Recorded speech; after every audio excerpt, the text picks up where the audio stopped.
पहले भाजपा सरकार ने देश की 80 करोड़ जनता को मुफ्त राशन दिया, अब भाजपा देश में सिंदूर बांटेगी। मैं हैरान हूं कि भाजपा देश की जनता को समझती क्या है। भाजपा देश की जनता को क्या बनाना चाहती है।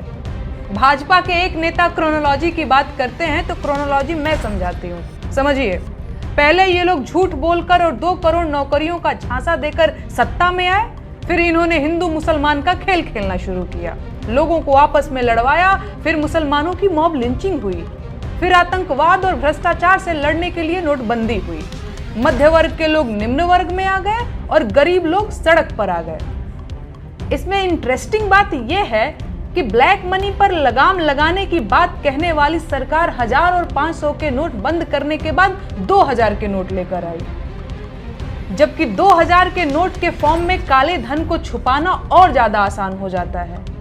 तो अब आप सोचिए कि इससे काले धन पर लगाम लगी होगी या इसमें इजाफा हुआ होगा। खैर, तो नोटबंदी की वजह से बहुत सारे हिंदुस्तानी भयंकर गरीबी की चपेट में आ गए।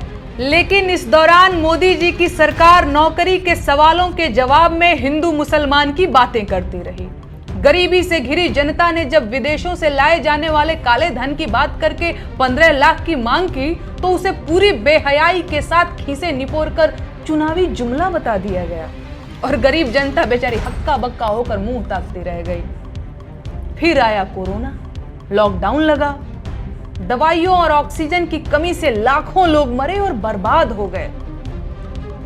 अस्पतालों से लेकर शमशान घाट तक लाइनें लगी थी और देश की आधी आबादी सिर मुड़ाए घूम रही थी, लेकिन मोदी जी थाली पिटवाते हुए आपदा में अवसर का नारा लगा रहे थे। ऐसे में लोगों को याद आया कि सरकार का काम तो स्वास्थ्य व्यवस्था को मजबूत करना है, न कि हिंदू मुसलमान करना। लेकिन यह समझदारी थोड़े ही दिन तक टिकी और लोग फिर से हिंदू मुसलमान की बातों में मगन हो गए। रोजगार की बातें करना अब आउट ऑफ फैशन हो गया है और सरकार से सवाल पूछने पर गालियां दी जाने लगी हैं। आतंकवादी हमलों से देश को बचा पाने में नाकाम रहने वाली सरकार के मुखिया मोदी जी ने शहीदों के नाम पर वोट मांगा और फिर से सत्ता में आ गए। और अब सरकार के चमचे और अंधभक्त रोजगार और महंगाई की बात करने वालों को देश विरोधी कहने लगे थे।